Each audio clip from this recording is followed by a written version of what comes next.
Okay, I'm just going to say it. $24,500. That's my total debt. $24,500. I don't think I've ever actually said that number out loud before. I've seen it on statements, or rather, I've seen parts of it. I've seen the $8,000 on one credit card, the $12,000 on another, the $4,500 from that old personal loan I try not to think about. But I've never ever put them all together in one place and just looked at the total. It feels heavy, like physically heavy. I'm looking at the number right here on my laptop screen, just typed into a blank spreadsheet, and it doesn't even look real. It looks like a typo. How did I get here? I mean, I know how. It was a $150 shopping trip here, a $40 food delivery order there, thinking I'll pay it off next month. It was just a few thousand for that emergency that wasn't really an emergency. It just stacked. It stacked up silently over years while I was busy looking the other way. And the shame that comes with that number is a lot. It feels like a secret I've been keeping, even from myself. You feel like you're the only person in the world who could be this irresponsible, who could let things get this far out of control. Here, I'm just picturing a simple stick figure me, standing at the bottom of a giant, scribbled mountain that has $20,400 written on the peak. Just looking up at it, overwhelmed. It feels impossible. Honestly, my first instinct is to just close this laptop, turn on a video game, and forget this number even exists. That's what I've been doing for years, but not today. Today is day one. The whole point of this channel, this log, is to stop hiding. It's to put the number out there, look it right in the face, and then figure out what 1% better even means when you're staring at a number this big. This is my real-time journey, not expert advice. Here is exactly what happened. So, after I stared at that $20,500 for about 10 minutes, feeling mostly just numb, I knew the next step had to happen. I had to see what it was. Not just the total, but the anatomy of the beast. This is the part I was dreading even more than the total. It was time to open up all the accounts and make the full spreadsheet, the debt tracker. And yeah, it was not fun. It was like pulling off a bandage, one that's been on for 5 years and is, really stuck on there. I opened the first credit card statement online. This was my main one, the one I used for everything. The balance, $12,000. Exactly. Well, $12,003.14 to be precise. And then I saw the interest rate next to it. 24.99% APR. I'm not a math expert, but I know that's high. I know that means for every $100 I have on there, I'm getting charged $25 a year. When you multiply that by a lot, it just feels like you're trying to dig yourself out of a hole that someone else is actively shoveling dirt back into. Here, you can just show a stick figure with a tiny shovel at the bottom of a pit and a giant automated shovel labeled 24.99% APR, just dumping sand back on its head. That's exactly what it feels like. But okay, one down. I put that in the spreadsheet. CC1, the everything card, $12,003.14. Interest, 24.99%. The next one? This one I was really dreading. This was my old store card that I got in college to buy a laptop.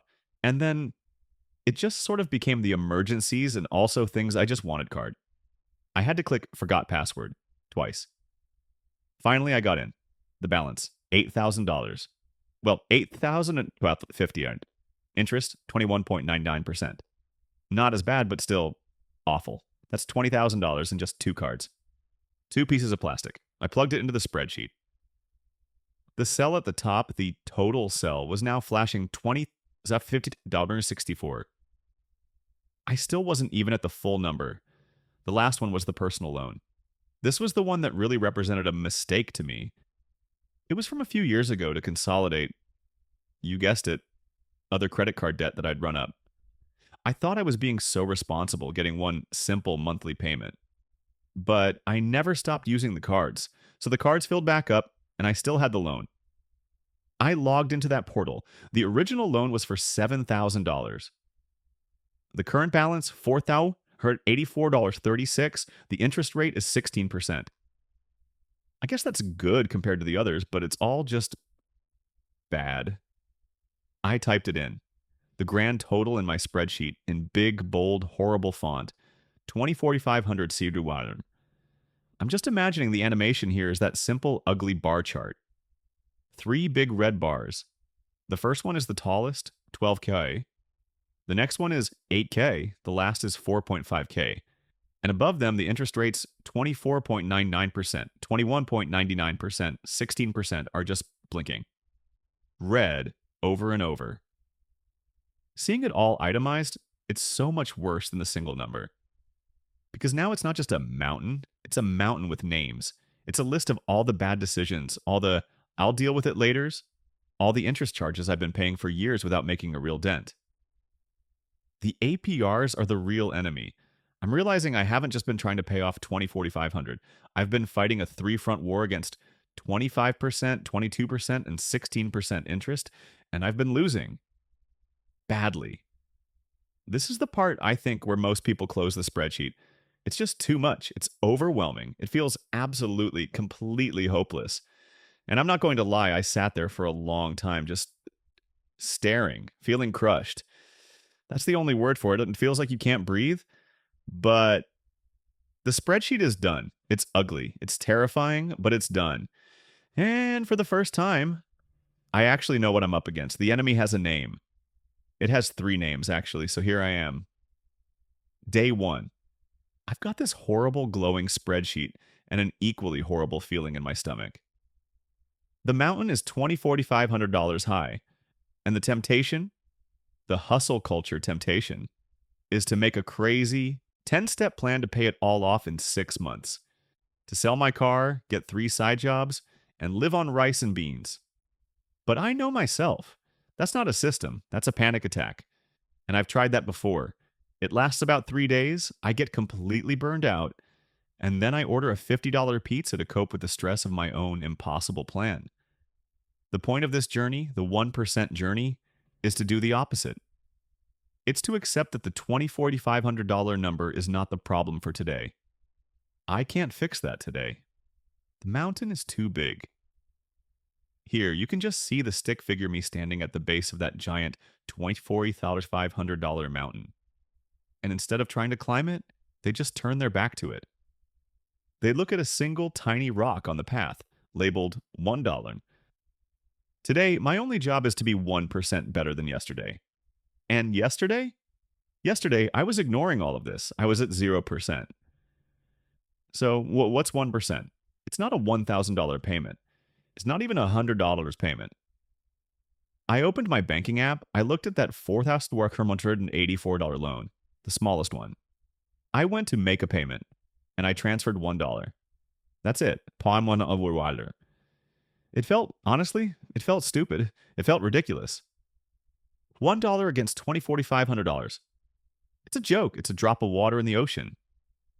But then I looked at the spreadsheet, and I'm going to change the number from 4,184.36 to 4,083.36. It's the first time I've ever seen one of those numbers go down because of a conscious choice I made. Not because of a scheduled minimum payment, but because I chose to act. It's not nothing. It's $1. It's my first step. It's the 1% system working. The goal for day 1 wasn't to solve debt. The goal was to start. And I did. This is the log. This is the proof. My 1% mission for tomorrow is just to move $1 from checking to savings. That's it. Just $1. What's your 1% step? Will you cancel one $5 subscription? Let's share our small wins in the comments below. I am not a financial expert or advisor. This content is for documenting my personal journey and for entertainment purposes only. Please do your own research before making any financial decisions.